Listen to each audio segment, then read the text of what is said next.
मंगल ने आदित्य के लिए प्रार्थना की। उसके दिल में केवल एक ही इच्छा है, आदित्य जल्द से जल्द ठीक हो जाए, ताकि न सिर्फ उसकी जिंदगी में रोशनी लौटे, बल्कि कपिल को भी इंसाफ मिल सके।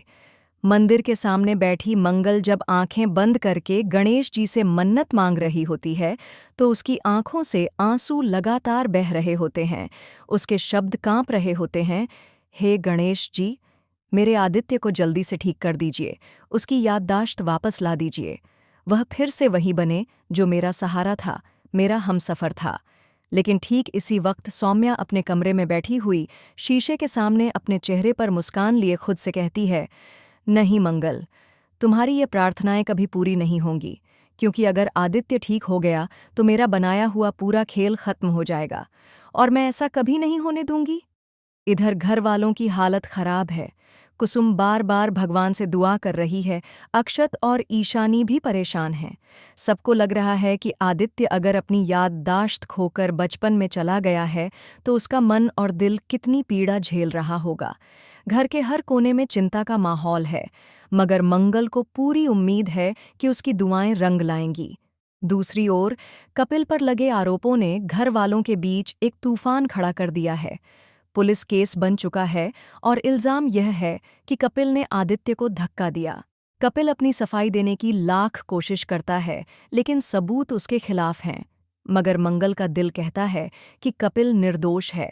वह सबके सामने कहती है, नहीं, कपिल ऐसा कर ही नहीं सकता। मैं उसे बचपन से जानती हूँ, उसने आदित्य जी को कभी नुकसान पहुंचाने का सोचा भी नहीं होगा। यह सब एक साजिश है। यही साजिश की डोर सौम्या के हाथ में है। सौम्या रात के अंधेरे में अपने फ़ोन पर किसी रहस्यमयी आदमी से बात करती है। उसकी आवाज़ में खतरनाक आत्मविश्वास है। देखो, अगला प्लान वैसा ही होना चाहिए जैसा मैंने कहा है। आदित्य कभी भी ठीक नहीं होना चाहिए। अगर वह ठीक हो गया तो सब मेरे हाथ से निकल जाएगा, और कपिल, उसे तो मैं बर्बाद करके ही रहूंगी। दूसरी सुबह घर में हलचल मच जाती है। आदित्य अचानक अजीब बातें करने लगता है। कभी वह खुद को छोटा बच्चा मानकर खिलौनों से खेलने लगता है, कभी अचानक चीखने लगता है, कभी अनजाने चेहरों से डर जाता है। यह देखकर लक्ष्मी हैरान हो जाती है। वह मंगल से कहती है, दीदी, अगर आदित्य जी ऐसे ही रहे तो हमारी जिंदगी कभी सामान्य नहीं हो पाएगी। मंगल लक्ष्मी को गले लगाते हुए कहती है, नहीं लक्ष्मी, सब ठीक होगा। मैं जानती हूँ, हमारी आस्था हमें बचा लेगी। उधर सौम्या एक नई चाल चलती है। वह डॉक्टर को पैसे देकर कहती है कि आदित्य की हालत और ख़राब बतानी है। डॉक्टर घरवालों को झूठ बोलता है कि आदित्य की दिमागी हालत कभी भी बिगड़ सकती है और वह कभी सामान्य नहीं हो पाएगा। यह सुनकर घर में मातम छा जाता है। सबकी उम्मीदें टूटने लगती हैं। लेकिन ठीक उसी रात मंगल मंदिर में जाकर घंटों तक बैठी रहती है। अचानक उसे मंदिर के पुजारी एक इशारा देते हैं और कहते हैं, बेटी, जब अंधेरा गहराता है तो समझ लो कि सूरज उगने ही वाला है, विश्वास रखो। मंगल के दिल में एक नई रोशनी जग जाती है। इधर सौम्या का एक और बड़ा राज खुलने वाला है। वह यह कि सौम्या का असली मकसद सिर्फ आदित्य की तबीयत खराब रखना और कपिल को जेल भिजवाना नहीं है, बल्कि वह पूरे घर की जायदाद हड़पना चाहती है। उसकी नज़रें आदित्य की वसीयत पर हैं। वह गुपचुप तरीके से उस लॉकर तक पहुंचने की कोशिश कर रही है जिसमें आदित्य ने अपने सारे दस्तावेज रखे हैं। लेकिन इसी बीच एक बड़ा ट्विस्ट आता है।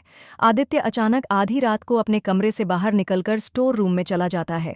वहां पुरानी चीज़ों को देखते हुए उसकी आंखों के सामने कुछ पुराने फ्लैशबैक आने लगते हैं। वह चिल्लाने लगता है, नहीं, ये सच नहीं हो सकता, मुझे धक्का किसी और ने दिया था। उसकी यह बात सुनकर पास से गुजर रही लक्ष्मी सन्न रह जाती है। वह भागकर मंगल को बुलाती है। मंगल दौड़ कर आती है और आदित्य को संभालती है। आदित्य आधे होश में कहता है, मंगल, धक्का कपिल ने नहीं दिया, वह कोई और था। चेहरा धुंधला है लेकिन आवाज़ तो सौम्या की थी। यह सुनते ही मंगल के पैरों तले जमीन खिसक जाती है। वह सोच भी नहीं सकती थी कि सौम्या इतनी बड़ी गद्दारी कर सकती है। मगर मंगल तुरंत यह फैसला करती है कि बिना सबूत किसी पर इल्ज़ाम नहीं लगाना है। वह कहती है, आदित्य जी, आप शांत रहिए, मैं सच सबके सामने लाकर रहूंगी। अब कहानी में असली खेल शुरू होता है। मंगल सौम्या की चालों को बेनकाब करने के लिए अपने ही तरीके अपनाती है। वह घर में छुपकर सौम्या की हर हरकत पर नजर रखने लगती है। कई बार सौम्या को लगता है कि कोई उसका पीछा कर रहा है, लेकिन मंगल इतनी चतुराई से काम करती है कि सौम्या को भनक भी नहीं लगती। उधर सौम्या अपने अगले कदम की तैयारी करती है। वह कपिल को जेल से हमेशा के लिए अंदर कराने की साजिश रचती है। वह नकली गवाहों को खरीदती है और झूठे सबूत तैयार करती है। मगर इसी दौरान मंगल को सौम्या का एक ऐसा राज मिल जाता है जिससे उसकी पूरी जिंदगी तबाह हो सकती है। मंगल को सौम्या का वह वीडियो मिल जाता है जिसमें वह साफ साफ कह रही है, हाँ, आदित्य को धक्का मैंने ही दिया था, लेकिन कोई मुझे पकड़ नहीं सकता। मंगल इस वीडियो को देखकर हैरान रह जाती है। वह जानती है कि यह उसके हाथ में सबसे बड़ा हथियार है, लेकिन तभी एक और चौंकाने वाली घटना होती है। वीडियो अचानक उसके फ़ोन से डिलीट हो जाता है। दरअसल सौम्या ने पहले से ही फ़ोन में स्पाईवेयर डाल रखा था। मंगल का यह सबूत हाथ से निकल जाता है, मगर कहानी यहीं ख़त्म नहीं होती। अगले दिन आदित्य की तबीयत अचानक सुधरने लगती है।